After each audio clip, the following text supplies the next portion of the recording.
Welcome back, চলে এসেছি নতুন আরেকটা ভিডিওর সাথে।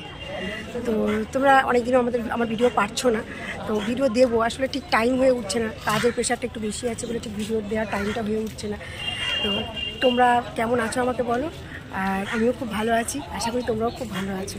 ঠিক আছে, ভিডিও দেখবে, আস্তে আস্তে দেখবে। আজকে এটা এসেছি ফুলকি সিরিয়ালে। তোমরা ফুলকি সিরিয়াল কে কে দেখো জি বাংলাতে একটু জানিও, হ্যাঁ। আর বাংলাদেশ থেকে যারা যারা দেখছো তারাও ওখানে কমেন্ট করবে যে আমরা বাংলাদেশ থেকে দেখছি, তারা বুঝতে পারবো যে বাংলাদেশে আমার যারা বন্ধুরা আছে। আমি দেখি সাবস্ক্রাইব যারা বাড়ছে ম্যাক্সিমাম বাংলাদেশেরই আছে, বেশিরভাগটা।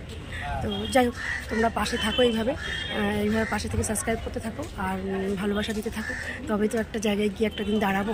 যা খুব ছোটো আর্টিস্টের কাজ করি, কো আর্টিস্টের কাজ করি, হয়তো খুব একটা বড় কোনো সিনিয়র আর্টিস্ট এখনও হয়তো হতে পারিনি, আর বড়ো জায়গায় হয়তো যেতে পারিনি। যাই হোক, এইভাবে কিছু কিছু ভিডিও দিয়ে তোমাদের আমি দেখাই যে কীরকম কী কাজটা হয় না হয়। তোমরা যদি কিছু জানতে পারো এই ভিডিওর মাধ্যম দিয়ে, তোমাদের কিছু ভালো লাগে থাকে, তাহলে সেটাও তোমরা কমেন্ট করে জানিও, ঠিক আছে। আর আজকে হচ্ছে এটা ভরতলক্ষ্মী স্টুডিও, এটা টালিগঞ্জে আনোয়ার শাহ রোডে ভরতলক্ষ্মী স্টুডিওতে হচ্ছে ফুলকি সিরিয়াল, এবং ফুলকি টিআরপিতে নাম্বার 1-ই আছে জি বাংলাতে। তো তোমার সন্ধ্যাবেলা কে কে ফুলকি দেখো, আমি তো রোজ দেখি তুমি আমার আজকে আমার কস্টিউম হচ্ছে এইটা আছে, আজকের কস্টিউম হচ্ছে এইটা, আজকে এইটাতে আমাকে দেখতে হবে পুলিশের রোলে।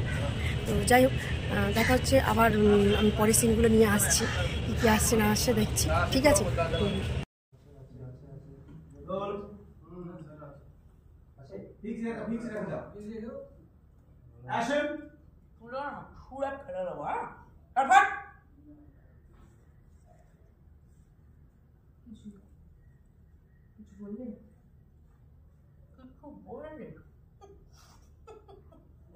মোটর বাড়ি কেউ যান যান পাটন পাটন সরে বার ভুলবার কি হচ্ছে না। আজকের ভিডিওটা আমি এই পর্যন্ত রাখবো, ঠিক আছে। দেখা হবে পরে কোনো একটা অন্য একটা ভিডিওতে। ততক্ষণের জন্য তোমরা এভাবে পাশে থেকেও সাপোর্ট করো, আর খুব বেশি বেশি ভালোবাসা দিও, তোমার তো ভালো লাগবে। যাই হোক, যেখান থেকে তোমরা দেখছো, যেখান থেকে আমাকে একটু কমেন্ট করে জানাবে, ঠিক আছে। ততক্ষণের জন্য টাটা, তোমরা সুস্থ থেকো, ভালো থেকো, আর আপন পরিজনদের সঙ্গে থেকো। Tata, love you all.